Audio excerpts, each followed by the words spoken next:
Hi friends, welcome to our channel. നാളെ രാവിലെ കഴിക്കാനായിട്ട് ദോശയും സാമ്പാറുമാണ്. അപ്പം രാത്രി തന്നെ അരച്ച് വെച്ചിട്ടുണ്ട് മാവ്. രാവിലെ ആയപ്പോഴത്തേക്ക് കുടിക്കാനായിട്ട് ആദ്യം വെള്ളം തിളപ്പിച്ച് പിന്നെ ഒരിച്ചിരി കടിഞ്ചായ ഇട്ട്. ഡെയിലി അങ്ങനെ കടിഞ്ചായ കൂടിയൊന്നുമില്ല. ചില ദിവസം ചായ ഇടും, ചില ദിവസം ചായ കടിഞ്ചായ ഒന്നും കുടിക്കത്തില്ല. അപ്പം ദോശയുടെ മാവിന് ഉപ്പിട്ട് മിക്സ് ചെയ്തിട്ട് ആദ്യം ദോശ ചുടുവാണ്. ഞാൻ ഈ തേച്ച് കൊടുത്തത് നല്ലെണ്ണയാണ്.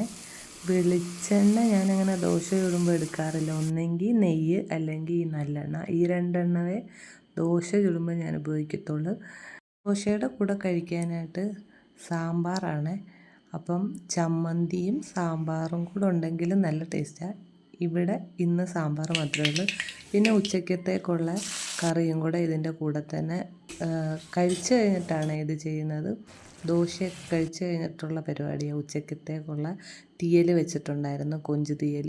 കഴിഞ്ഞ പ്രാവശ്യം ഞാൻ തീയൽ വെച്ചപ്പോൾ മുരിങ്ങയ്ക്ക ഇട്ട്, ഇപ്രാവശ്യം കിഴങ്ങും തക്കാളിയും മാത്രമാണ് ഇട്ടത്. പിന്നെ അതിൻ്റെ ഇടയ്ക്കൂടെ തുണി കഴുകാനുള്ളതും അങ്ങ് ഇട്ടിട്ടുണ്ടായിരുന്നു. തുണി ഇട്ടപ്പോൾ തന്നെ മഴയുടെ ആ ഒരു ലക്ഷണം ഉണ്ടായിരുന്നു. തുണി അങ്ങോട്ട് വാശാകാനായിട്ട് തുടങ്ങിയപ്പോഴത്തേക്ക് അടിപൊളി മഴ പെയ്ത്. തുണിയെടുത്ത് വിരിക്കാൻ പറ്റിയ കാലാവസ്ഥയായിരുന്നു. അപ്പം പിന്നെ ഉച്ചക്കത്തേക്ക് കഴിക്കാനായിട്ട് ഒരു കൂട്ടുകറിയും കൂടെ വെച്ചിട്ടുണ്ടായിരുന്നു. ചേനയും മത്തങ്ങയും വൻപയറും കൂടി ഇട്ട് പച്ചക്കറിയുടെ ബാലൻസ് വന്ന സാധനം ഇട്ടിട്ട് ഒരു കൂട്ടുകറി. പക്ഷെ നല്ല ടേസ്റ്റായിരുന്നു.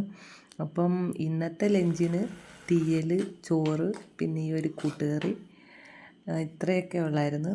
അച്ചാറൊന്നും ഇല്ല, അച്ചാറൊക്കെ ഇനി ഇടണം. അച്ചാറും കൂടെ ഉണ്ടെങ്കിൽ അത് മതി ചോറ് കഴിക്കാനായിട്ട്. അപ്പം എല്ലാവർക്കും ഞങ്ങളുടെ വീഡിയോ ഇഷ്ടമായെന്ന് വിചാരിക്കുന്നു. വീഡിയോ ഇഷ്ടമായിട്ടുണ്ടെങ്കിൽ ലൈക്ക് ചെയ്യുക, ഷെയർ ചെയ്യുക.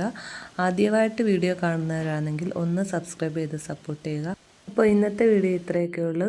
അടുത്തൊരു വീഡിയോ ആയിട്ട് വരുന്നത് വരെ താങ്ക്സ് ഫോർ വാച്ചിങ്.